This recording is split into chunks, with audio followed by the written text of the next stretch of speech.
What's up, Mike Becker? What's up, Kyle Newell? How you doing? Good. My daughter's joining us for a little bit. Cool, man. Cool.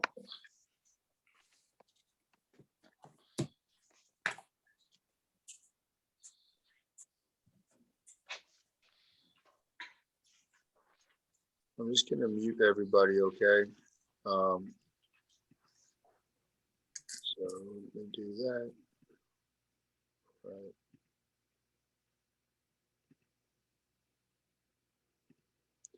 All right, so we're going over advanced goal setting tonight, guys. So make sure you have a pen and paper, something to write down stuff. You're going to be going through a couple of things, but I'll make sure this is efficient and proficient. So first thing we're going to do to get your brain going, I'm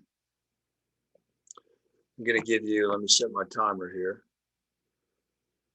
I'm going to give you 30 seconds. I want you to write down a word or words that begin, a word that begins with the letter A, a word that begins with the letter B, and one with C that all have 5 syllables or more. So a word that begins with A, B, and C that has 5 syllables or more. Go ahead.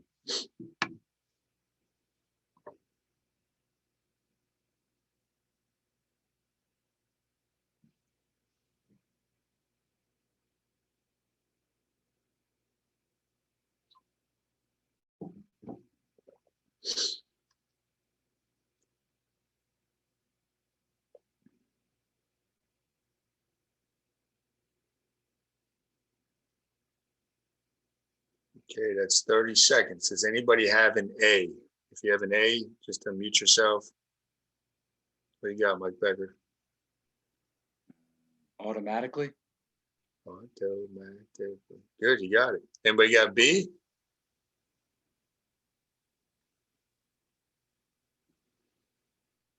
I have an A as well. What do you got, Paul? Arachnophobia. That's a good one. That's a good one. Good. And I have it too. That's It gave me some spiders. why you know it, right? That's right. Any B's? Or any C's? I don't know if there's a word, cataclysmic. Yeah, that works. I believe that's a word, yeah. Good. Circumstantially? Circumstantially. Yeah. Cool. All right, we're going to do one more. I'm going to give you 30 seconds. We're going to do, write down all the states that begin with the letter I. Okay. And then write down all the states that begin with the letter M as in mother. Go ahead.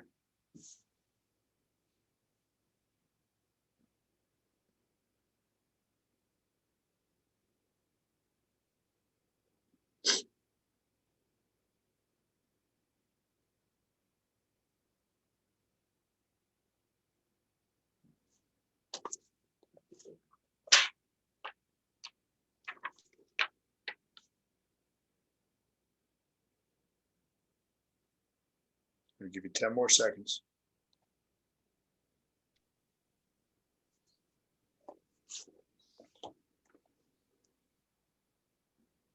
Okay. Did anybody get what they think is all the I states? If you did, unmute yourself and you can share them with us. Hey, Kyle, I think I got it. Mm-hmm. Indiana, Iowa, and Illinois. Missing one. Iowa. Idaho. Idaho. You got There it. you go. Good. So we got 4 of them. Anybody get all the M's, right? Massachusetts, Maine, Mississippi, and Montana, And Oh, Missouri, Michigan, Minnesota. Michigan, Maine, Minnesota. Yeah. Yeah. Yeah, there's 7 of them up there. So with those guys, I got 6. the syllable game, the state game, this is not a matter of intelligence. You guys know these, right? Like, you know that you recognize these words. I guarantee you, you know every single state. This is working on different types of your memory, right? Which is fun. You can play games like this, and you can do these while you're doing different things too. But it's a fun thing for the brain, and it's an important thing to train your memory. So tonight, going to be going over things like thinking small versus taking massive action, how Stephen King became the most prolific writer on the planet, the purpose of any goal, okay, the goal of a goal, and a lot more stuff than that. I'll be pretty efficient in this, guys, so I won't take up too much of your time. You will be writing stuff down, because I want you to walk away with potentially some new tools here. And unless it's something pressing, just hold your questions to the end. So make sure you make a note of your question. All right. All right. So how to pick a goal. What is the purpose of any goal? The purpose of any goal is to increase your level of happiness. Okay. It's to increase your level of happiness. If it goes against that, you're not going to be able to stick with your plan. Your brain is not going to form a habit around anything it doesn't find pleasurable. Right? It's got to find some type of joy in the process or the growth process or the struggle. Right? So yes, there's going to be some struggle involved. But the purpose of any goal is to increase your level of happiness. So that's a key question you got to ask yourself and actually give it some thought. And I always tell people with mind map stuff, let's use your weight as an example. If you're not happy now and you think getting down 20 pounds is going to magically make you happy, it's not, right? You got to correct the brain and get the brain happy, right? Happiness is the path. So freedom, right? That's a key element when you're setting goals to be able to do what you want when you want to do it. Right, freedom of choice, freedom of, like, when we figure out what does happiness mean to you, what does success mean to you, that's usually a key element. And as far as picking a goal, it should give you a nice hit of dopamine. Like when you have your to-do list, your daily to-do list, and you start crossing that makes you feel good, right? It gives you a little thing of dopamine, hit of dopamine. But when you have a bigger goal, right, you got to make sure you're still getting this constant drip, where it can't just be like, okay, I'm gonna squat 1,000 pounds. Well, there's a lot of steps in between that, right? There's a lot of steps, there's a lot of milestones, and we got to keep breaking this down. Got to keep breaking it down as we go. And you see there, I have pursuit and growth, right? Those are two elements, that we want when we're trying to get a hit of dopamine. Dopamine's going to make you feel good. This is a simple one, but this is important to remember as well. The goal of a goal, okay? The goal of any goal is to keep the goal the goal. The goal is to keep the goal the goal. It sounds ridiculously simple. Okay, that's something I learned from Dan John. But the goal is to keep the goal the goal. Because so many people set a goal and then they're on their path and then they get sidetracked by something else. This seems appealing. It's like the bright, shiny object, right? So the goal is to keep the goal the goal. So make sure that you have that front and center. It's very easy to get distracted. So here are a couple of categories, and I'm going to set the timer and have you jot down a few things, okay? And I want you to do this fast because I want you to just get it out there, right? And then we'll start narrowing stuff down. But yeah, fitness, right? That could be an area of goals, work, wealth creation, family, your faith, or just personal, right? It might be like, man, I really want to get into drawing, or I really want to learn this instrument. So I want you to take 2 minutes and just jot down a couple possible ones for each of these 6 categories, a goal that you would like to start potentially working on.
Got about another 30 seconds, guys.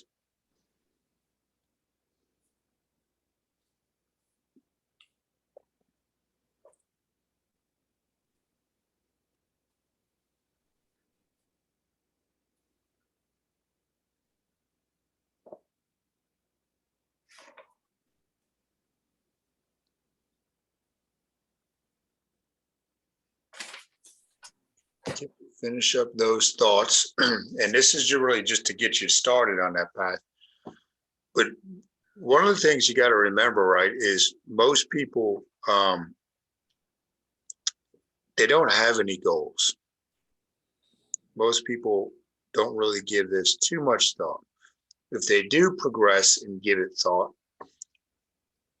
they usually do not write the goals down. Okay, and if they do write them down, they hardly ever revisit them.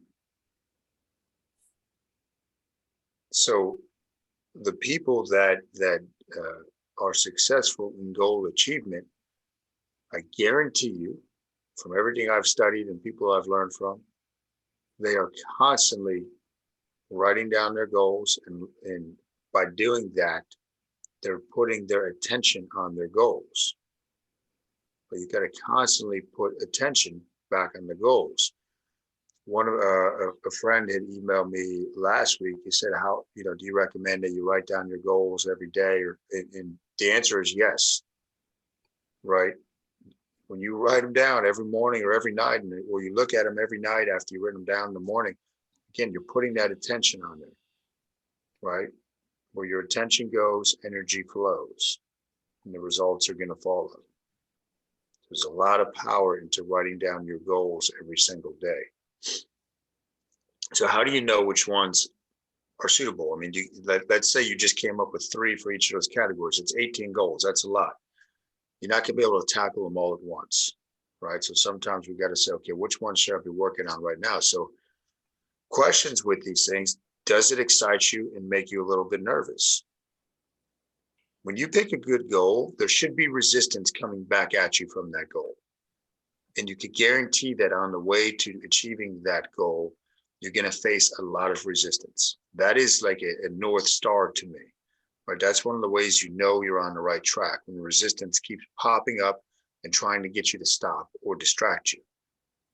If you're trying to move backwards in life, there's going to be very little resistance that stops you. When you're trying to go up the ladder, resistance is going to be there at every turn, right? And there's times Devin will even remind me, well, you feeling resistance towards it? All right, that means you got to keep going with it. Even when you want to give up, you got to go towards it, right? Use that as a compass. It should have you playing at your limits, at your edge. This should stretch you, right? It shouldn't be impossible, because that's going to kill your desire, right? Your desire actually creates your reality, but it should make you up your game. It should make you, man, I got to think of any point in your life when you've had a goal, like, and it was a tough goal and you achieved it. Just imagine and think back to what your life was like then. I'm not talking about the external circumstances. I'm talking about your mindset and how you just feel like you maybe had this momentum that was like unstoppable, right? That's where you got it. That's what a good goal should do for you. And remember too, a goal is just it's almost like a mile marker. It's pointing you in that direction. Things might change as you get closer to it, but it's pointing you in the right direction. More than likely, your goal is going to be strange, scary, or confusing to others. It's not for the approval of other people. If it really resonates with your soul, a lot of times most people can say, that's a little weird. It doesn't. But again, that's like a resistance, right? Most people have goals and they won't set the goals like formally, or they won't. And it's not, you don't have to tell other people your goals, but a lot of people are held up by the perceived judgment that they think they might get from other people. For themselves. For themselves too, right?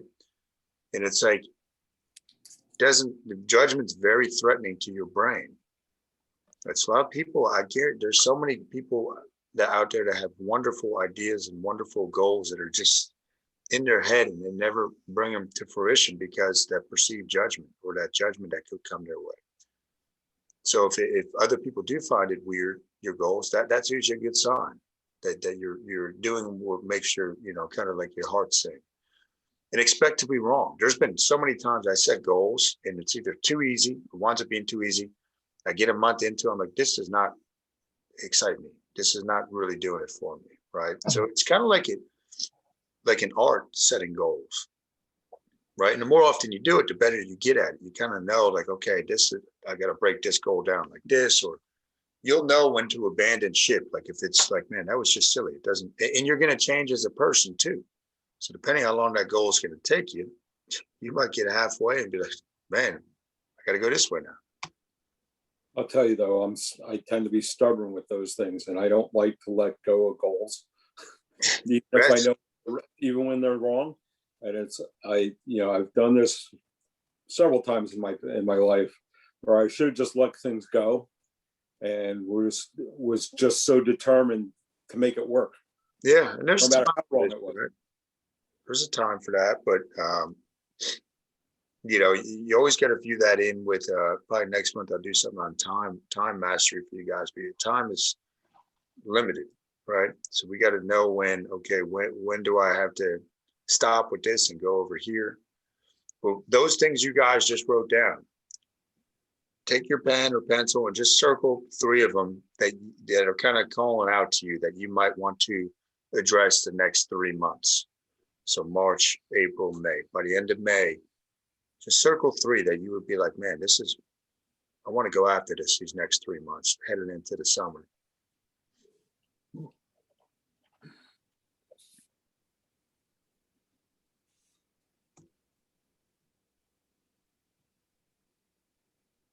Okay.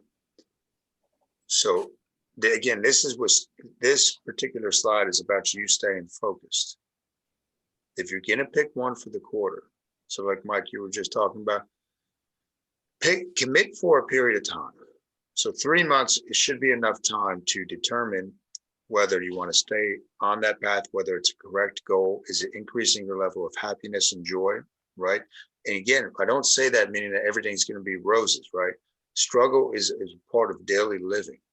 Struggle actually makes the brain and the body grow, right? Which is a key element. Growth is a key element for happiness. When I say happiness, it doesn't mean easy. But for those 90 days, don't goal hop. Just pick your goal and do the best you can, because you're going to build confidence either way, and you're going to build momentum. 90 days is a good amount of time. It's a good amount of time. So a mind map, right? We talk about, hold on here. Dax, you got to get out of here. If he starts barking, guys, I'll just get him out of this room. So your brain set, right? You have mindset, which is really the human part of your brain, right? Like we talk about positive thinking, okay, or optimistic mindset. Now that stuff's important, but your brain set, like when you look at the hierarchy of human needs, right? Like the top one, right, is goal achievement or self-actualization. Hold on one second. Give me one second. Sorry about that. Now your brain set, right? Like if needs are not being met with relationships, with different peer groups, if your health is way off, physical needs are not being met, you could be as optimistic as you want, but the brain set is going to keep pulling you off track. So when we look at like achievement, the main thing that I do with mind map is you got to address these threats that are in your brain. So when I talk about the brain, we're talking about the reptile brain and the mammal brain, right? So you got to address any stresses that are going to continue to pop up and how you're going to deal with them, because stress is always going to be the thing that derails you. Whatever it's always going to be the thing that takes you off your course. You have the best intentions in the world. You could read all the positive stuff you want, but you got to address these things that are behind the surface, that are deeper in the brain. So it's about your brain set. In the achievement mindset, right, is I will. That's committing to what you're doing. I will is part of the champion's mindset. Now you frame that against I have to or I want to. Those are lower levels of thinking. If you have to, first of all, it's not really your choice, right? And you need to have choice to go down the path of habit formation. So when you're going after your goals, a part of that is, okay, I've got to form some new habits, or I got to break down some old habits. Maybe that habit is just planning out your day every night, the next day every night. Maybe it's reviewing your goals every day. But I want you to remember that I will is a champion's mindset, right? That's a quality of a champion level thinking. Got to build the big mo, so momentum.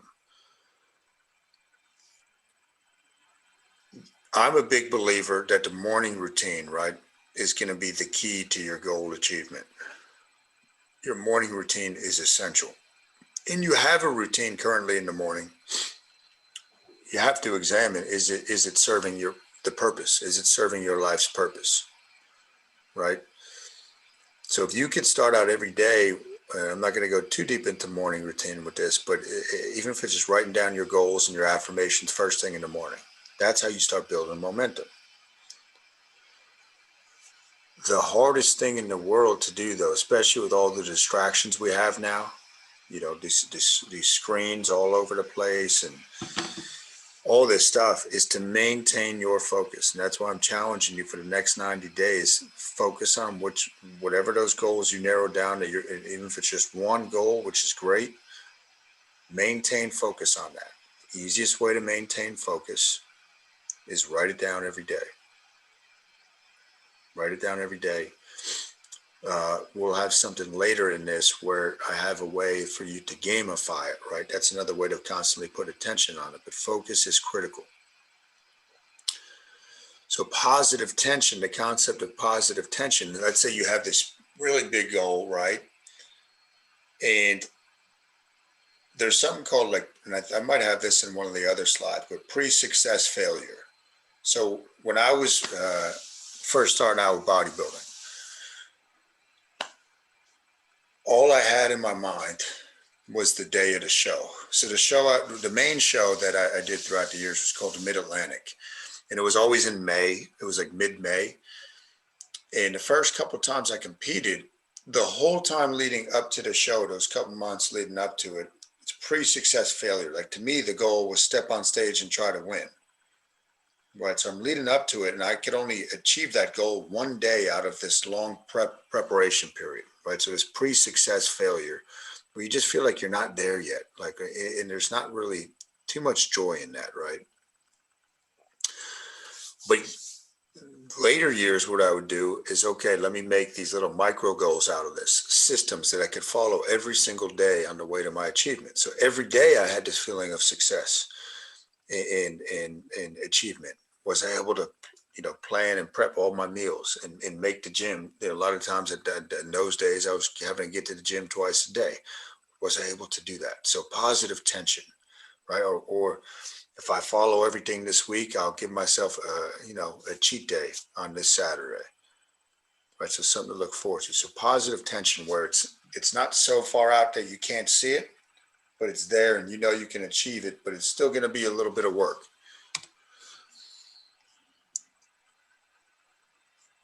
So systems are going to protect your dreams. Okay, systems will protect your dreams. I just talked about the pre-success failure. And again, a goal is a mile marker. It's going to lead to another goal. It's not a one-time event. When you view it as a one-time event, you're missing the real growth opportunity.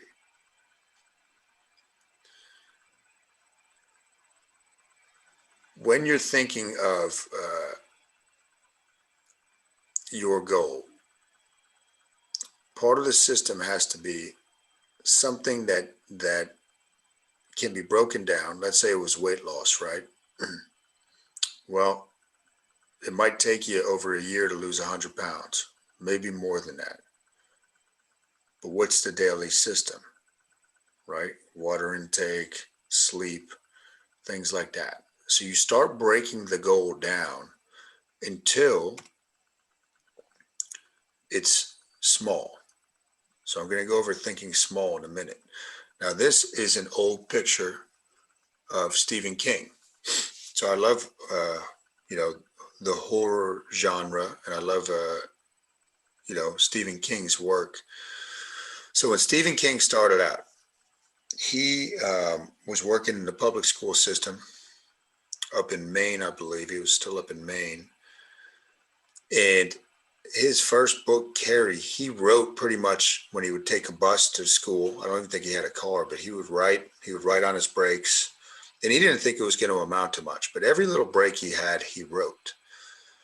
Now, in later years, even nowadays, Stephen King writes 2,500 words a day, no matter what. Doesn't matter if it's his birthday, if it's Christmas, if he's on vacation, he writes 2,500 words a day. That is a system, right? Is he going to feel like doing that every day? No way, right? He's going to face the resistance every single day. I guarantee you the writing aspect of that is not that hard for him at this point. It's actually sitting down to write, right? Carving out the time to sit down and write. Now, a lot of people too will say, well, he can do that because he's Stephen King. I flip that. I say he's Stephen King because he committed to doing that, right? He committed to do 2,500 words a day. He can't get too far behind, but he has a daily system, right? And I would venture to say he's living the life of his dreams.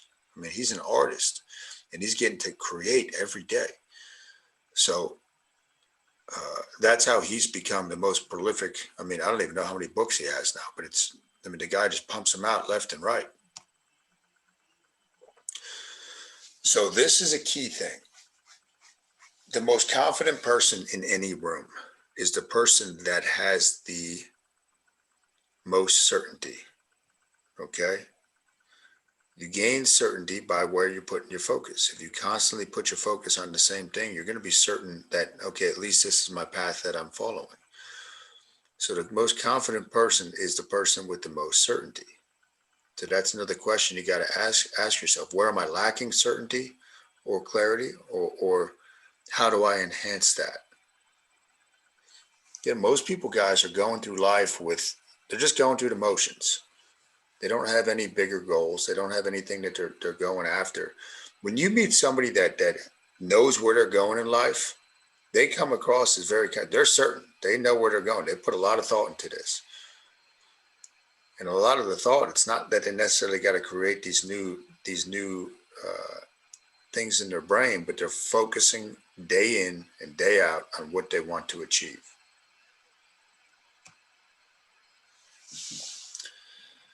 So massive action. So I still am a big fan of Tony Robbins, but I believe one of the things that people get the wrong takeaway with Tony Robbins' work is this idea of massive action. Okay, you got to take massive action. So your brain is not going to form habit around, okay, I'm going from 0 to 60. The brain is not going to form habit around that. Just think of New Year's resolutions. Right? Massive action is going to kill your desire. You're going to burn out quickly. When there's massive action, you can guarantee there's a lot of willpower at play. You need a little bit of willpower. But anything that's predominantly willpower based, the brain is not going to form habits around. Okay, willpower is doing stuff you don't want to do over basically a long period of time. You're going to burn out. First of all, where willpower is located in your brain, you're going to burn out. But you do not need to take massive action. You need to take consistent action. Think small. And this goes to what I believe about life. Do the opposite of what most people do, and you're going to be correct. So when most people set a goal, again, use New Year's resolution as the example. They go all in. Think small. What's the next thing you can do towards your goal? Right? Can you break your bigger goal down into, okay, I got to make one email each day. I got to respond to one email. I got to send out one handwritten card each day. Like, think as small as you can, where it's almost impossible not to do the act unless you consciously chose not to do it. So you can have you set your big goal, dream big, and then bring it way back and think small. Think small. What's the next thing I have to do? And when you start thinking small, right? Like if you just have one thing on your to-do list versus 10 things on your to-do list, I want you to think about this. In those two scenarios, time seems to slow down when you only have one thing on your list to focus on. When you have 10 things on your daily to-do list, time speeds up and you're never going to get them all done. So there's ways to kind of manipulate how you're perceiving time. Think small and your time expands, right? You think massive, time speeds up and you're always going to feel like you're behind the 8 ball. So this was funny. I actually left this in because I couldn't remember why I even had this picture of Inspector Gadget, but I thought it'd be funny to leave in. So I left it in. But affirmations in theater of the mind. So I'm going to take you through some theater of the mind in a second. Affirmations. So when I do my morning routine, that's the first thing I do every morning is I write down my affirmation. And I did not say plural, right? I said affirmation. You could have a bunch of them. And I used to, what I think is a mistake, I used to write down, okay, I'm going to have blah, blah, blah. I'm going to blah. So these affirmations. So usually an affirmation is an I am statement. And you can feel free to swipe this or whatever you want to do or use this as an idea. The affirmation I write down now is I am committed to taking the actions I need to take to achieve my goals.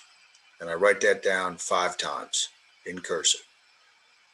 In the affirmations, I'm committed to taking the actions I need to take. So that's all I'm committing to every day is to taking the actions I need to take.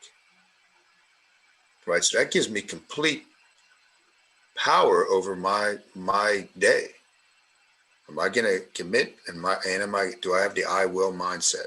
Okay. So that's what I found to be a very powerful line of thinking as far as affirmations. What else I like to do, again, I like to do this in the morning. You could do it whenever. It's usually easier to get some of this stuff in before life gets in the way. But theater of the mind. All right. So I'm going to take you through this and allow me to explain. When I first started studying visualization, I was a junior in high school. And at that point, basketball was my passion. So that this was right before lifting kind of became my primary passion. So I would do anything to become the best basketball player I could be. I mean, I worked my tail off. And that included, okay, how am I going to train my brain to get better at it? Because I knew I wasn't 6'5", 6'6". You know, I was a good athlete, but I didn't have all these physical traits. So I said, okay, I really got to train my mind. So I took this book out from the Hillsborough Public Library by Dr. Dennis Watley. I think I might say his name wrong, but that's what I always call him, Dr. Dennis Watley. It was about visualization for athletes. And he talked about, I don't even know if it was specifically for athletes, but I know in the one part that really resonated with me, when he was working with Olympic downhill skiers, and he was studying visualization. So the first step was he hooked up these skiers, okay, these Olympic skiers, to all these electrodes and these things that would give them readings based on their brain activity, nervous system output. And they kind of measured, okay, they're going down the slaloms. This is what happens with the brain. This is how the nervous system responds. And then they taught these skiers, I don't know, over the course of how long, but how to visualize. So it wasn't, and they weren't enrolled in this program for that long, but they taught them how to visualize, hook them back up, blah, blah, blah, get them all set up. But now they're just having them go through the visualization of going down the slalom. And the brain cannot tell the difference between when they visualized it and physically did it. And that to me blew my mind. So you could get thousands of repetitions up here, right? And again, think about building momentum. And your thoughts they can measure this. Your thoughts have a very real energy that's a frequency that comes out, right? So think of like the process of creation. Like when you're setting goals, you're really trying to create an outcome. You're creating something. The process for creation is thoughts. It's always thoughts first, then words, and then action. Okay, thoughts, word, action. But visualization plays a key role, and I like to visualize my goals. Like right now, I've got 5 different things that I'm focusing on, and I visualize them every day. So here's how you do this. So sit nice and tall. Nobody's going to see you. Okay, you're going to have your eyes closed. I'm going to take you through some theater of the mind, the way that was taught to me. So close your eyes. First thing you're going to do, you're going to do a big breath. We're going to do 9 cleansing breaths where you go in through the nose, out through the mouth. So you're just clearing whatever's going on in your head, clear it out. I want you to get 9 of them. So in through the nose, out through the mouth.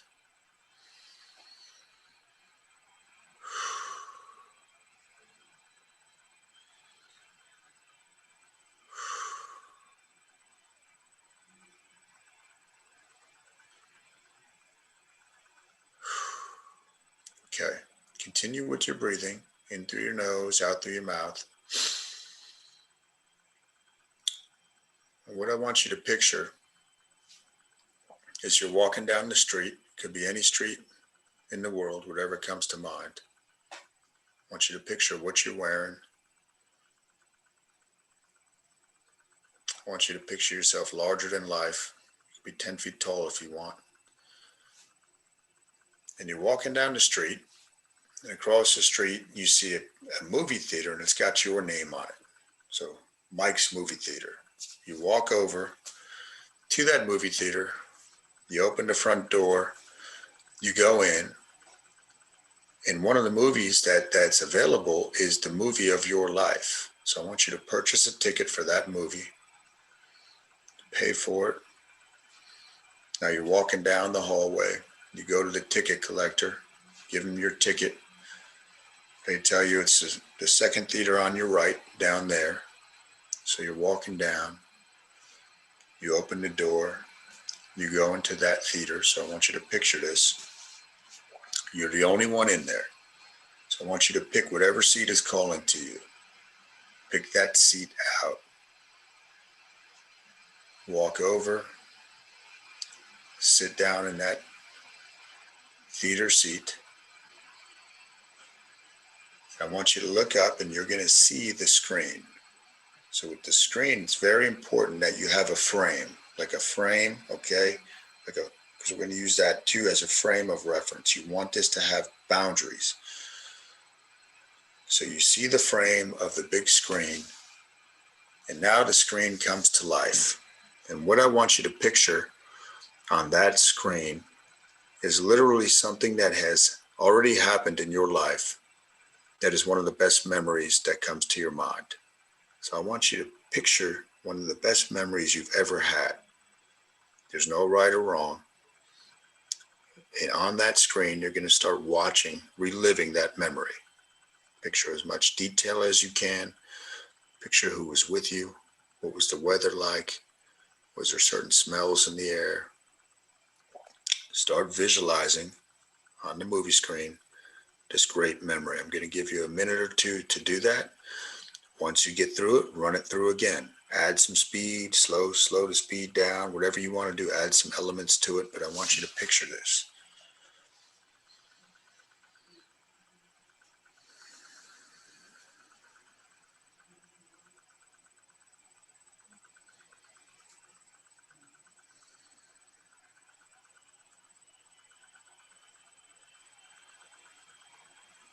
Keep adding detail each time you go through. Recall more of the memory.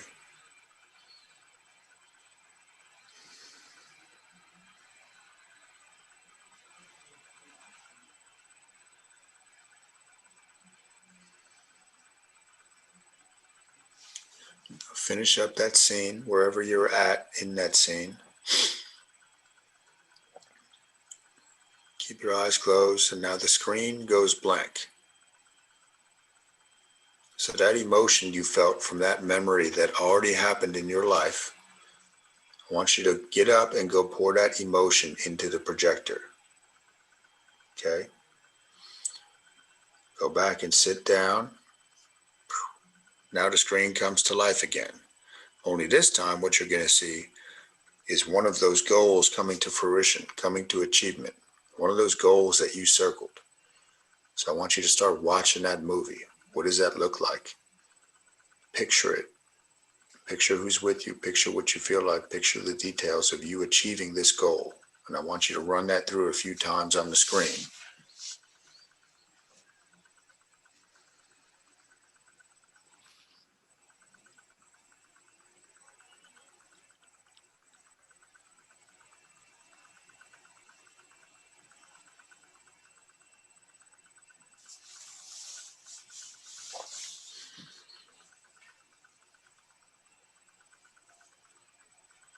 Each time you go through, try to make it feel a little bit more real.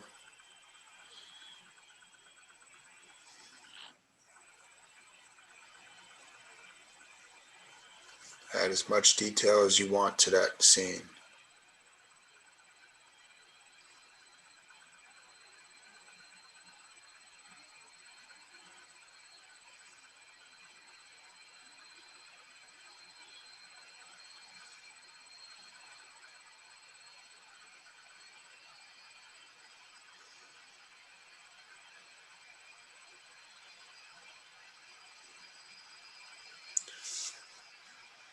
Run that scene through one more time.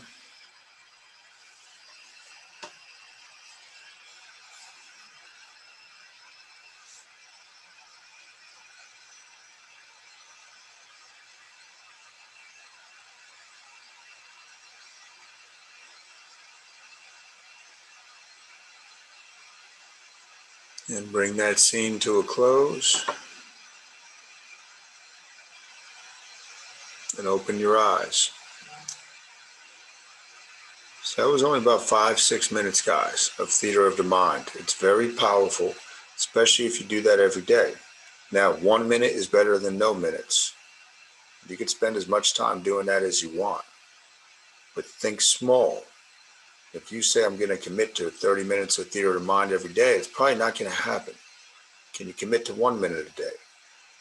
Right? But that's the technique you do. So we go through that, you visualize, and when we're picturing the actual memory that's already happened, we're trying to get into that emotional state, right? That we feel really good, right? Emotion is an attention amplifier. Emotion is an attention amplifier. So you get that emotion, right? Recall that birthday of your child or your wedding day or whatever it was, the home run you hit, the walk-off home run.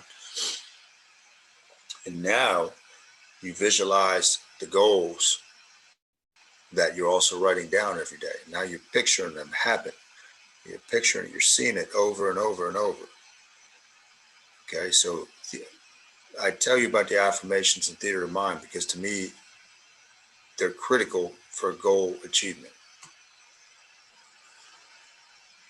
So your brain, the superconscious, not the subconscious, the superconscious mind, is kind of like where you get the sixth sense. You get these, it's how like theater of the mind works, right? Like a lot of stuff you can't explain by the 5 dimensions.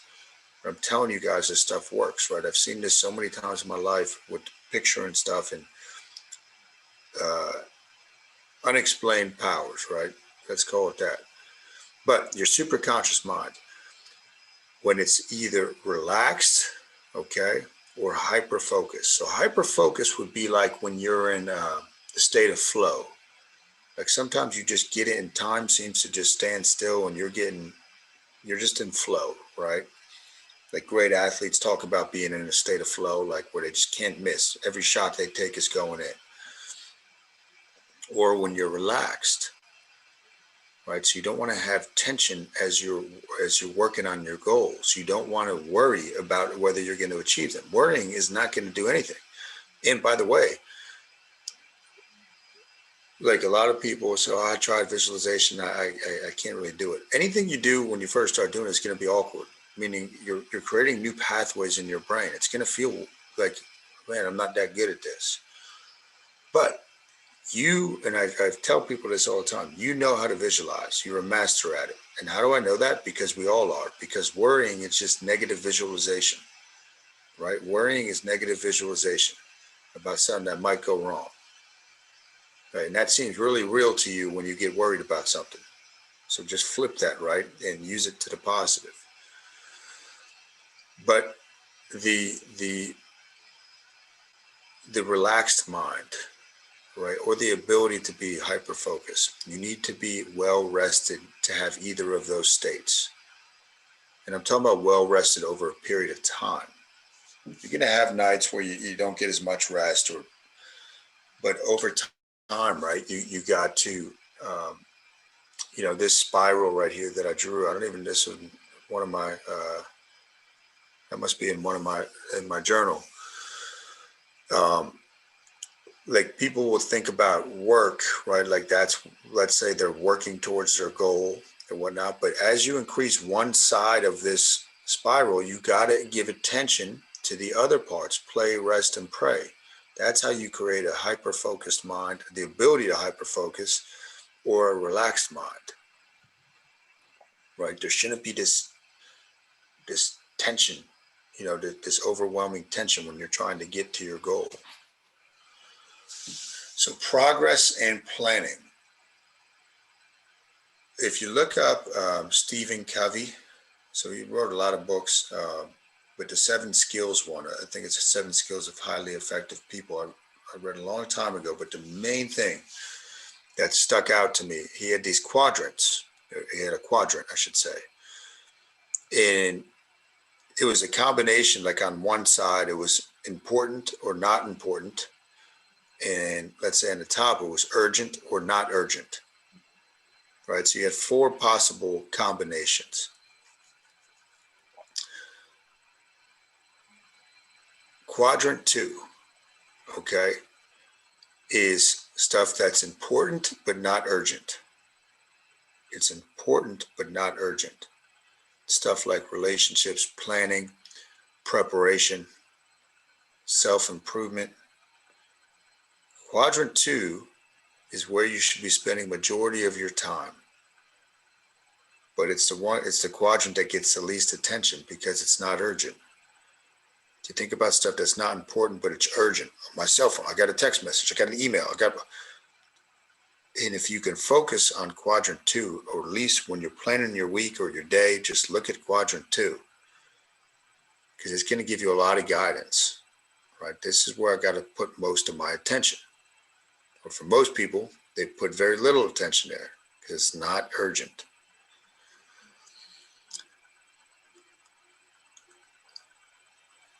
You have to have a way to measure too. Like if you guys are setting, some of these goals you might set for the next 90 days, I want you to think about, and you can do this when you're journaling about this later tonight or tomorrow, where should you be at by about the 60-day mark, and where should you be at by the 30-day mark? So this is an example of thinking smaller, right? Then you could break down the 30-day. Where do I have to be in a week?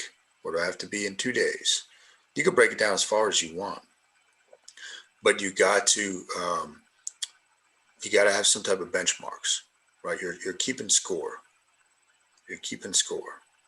So this goal setting it's a game, right? So in a game, you're supposed to have fun, and you got to keep score. So how can you gamify this? So the morning routine I'm doing now, when I went to that, I said, okay, I'm going to give it 90 days with this new morning routine. So I think I'm on day 56 right now in a row. I have with these mind map calendars. Okay, they're blank. There's 31 days. So I write the month up there, and where this idea came from was Jerry Seinfeld. So this is just an example, and I'm telling you there's ways you can gamify the process because it's a novelty to your brain and it makes it more fun. So anyway, with Seinfeld, after he started to really arrive on the scene and gain a lot of notoriety, he was being interviewed, and somebody said to him, well, how did you do it? Like, it seems like you kind of came out of nowhere. Right. And you always got to remember, all overnight successes take at least 12 years. Remember that. Okay.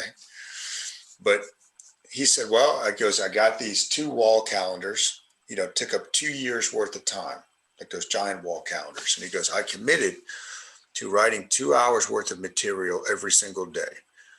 And he goes, if I did it, I gave myself a giant red X that I did it that day. And he goes, it got to the point where I didn't want to miss, like it was a game. So this Seinfeld went 2 straight years without, it's kind of like Stephen King, right? He didn't miss a day of writing at least 2 hours worth of stand-up material. And it became this red train of X's, right? But then once you start seeing that, like I want to put that X on the calendars I have in my fridge. Like it's like it gives you that little dopamine hit, right? Like it's a game. I don't want to miss. There'll be times where I'll be like, man, if I couldn't fit something in for the morning routine because the kids, woke up unexpectedly earlier than they should have, I'll still, like last night, I'm like, I got to do my certain reading before I go to bed because that was part of my morning routine and it got sidetracked because of whatever, but I'm going back because I want to get that X. Okay, so how do you guys gamify it? Successful people, and we're almost at the end here, guys, have 2 things in common. They all have a coach of some sort, or they're big into hiring coaches or learning from other people. Okay, that's one common thing, and they all have goals. There's that old saying, success leaves clues. Just look at what people that you admire, right? Or that you kind of look at like, man, they really got something going here. Look at their actions. It leaves clues. So recapping, clarity around your goals, get clear on them. You can't hit a target if you don't know what the target is. Where is your attention? That is a great question to ask yourself all the time. Where's my attention right now? Right? When you start drifting and you start worrying, I guarantee you your attention's on something that shouldn't be on. And it's an infinite game, meaning this game we're talking about, right? Like it's a game you can't necessarily win, right? But have fun with it and keep score with it, but keep growing, right? When this game is over, your life is over. So that's why I say it's an infinite game. Plan out some goals that get you excited. All right. So if you have any questions, I'm happy to do my best to answer them. Or anything you want to go over as far as your goals, I'm happy to help. So if you do have a question or something, just unmute yourself.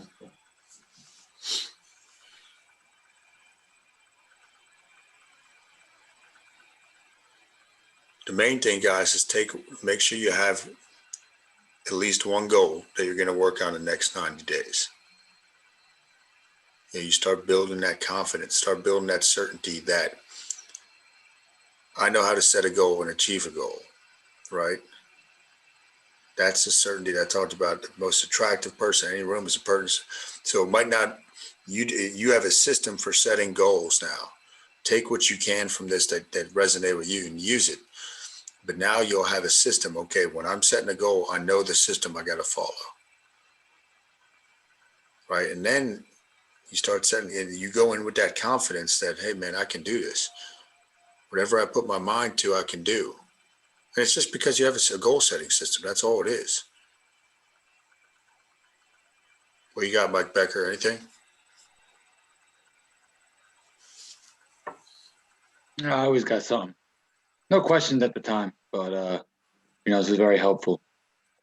I think a lot about the certainty, because when you say the most confident person in any room is the most certain, do you mean in terms of their purpose that they're in that room, or just their self-confidence and their certainty of their self? Or do you mean both? It's both, yeah. Always know what your purpose is. Think about this, right? Like most people, and it's okay because this is not necessarily stuff that we're told to do, growing up.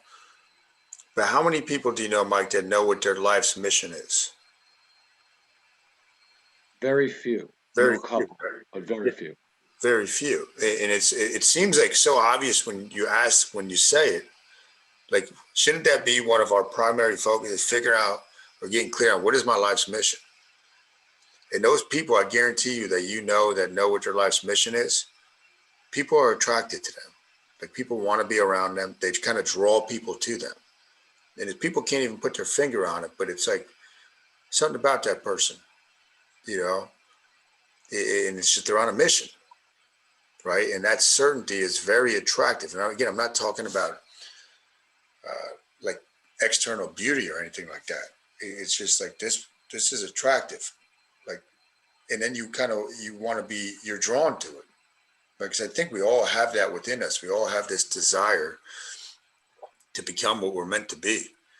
Right? We all have unique gifts. We all have these talents. We all have this unbelievable power within us.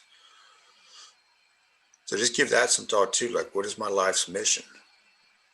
It is only for you to think about. It's not for, there's no right or wrong.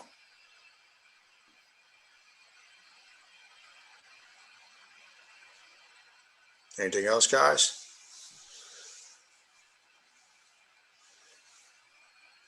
No, I appreciate you. Definitely give me a lot of food for thought. Good, man. That's the idea of it. Yeah. It made me remember some stuff about the visualization. That I totally forgotten about. I really sucked at wrestling freshman year, but there was a couple times where I visualized exactly what I needed to do, and I was able to do it.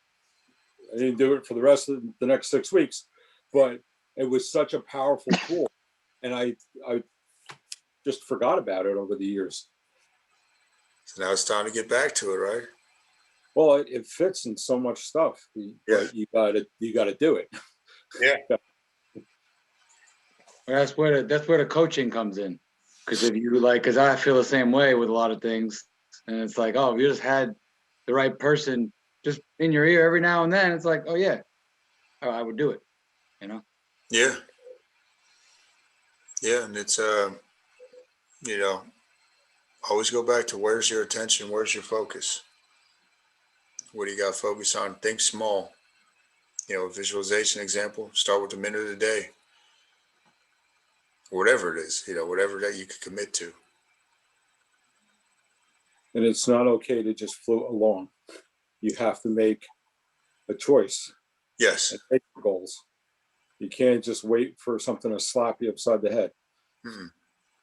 No. Now you want to be happy. I mean, if you just want to be status quo, I suppose it's okay, but we're not getting any better if we're doing that. Yeah, I don't think comfort and happiness are not the same thing. They can exist together, but they're not this. A lot of people are just comfortable, right? And just like you said, floating along, but I don't think that's necessarily happiness. You want to be, you want to constantly, it's that concept of struggling, right? Like how the butterfly becomes a butterfly, the caterpillar's got to struggle to get, to grow the wings and to get it. But the struggle is essential, to becoming what you're supposed to become. And once you realize that and you stop trying to resist, people go through, they want comfort, right? They don't want any struggle. I say, no, you got to seek struggle out every day. Suffering is different. Suffering is more like, that's being a victim. That's completely different. That's a choice. The struggle though, I mean, you got to embrace it every day,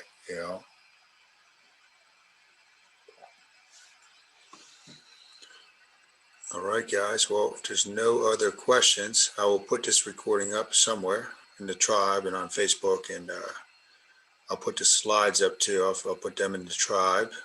And if you guys have any questions, don't hesitate to reach out to me. You guys all got my contact info. I appreciate you guys doing this on a Monday night. I know it's probably the last thing you felt like doing, but I appreciate the support. I appreciate you taking the time. Thanks, wow. You're welcome, guys. Have a Thank good you. night. Thanks, Kyle. Thank you. Welcome. See ya. All right, have a good one. See you during the week. You got it. You guys.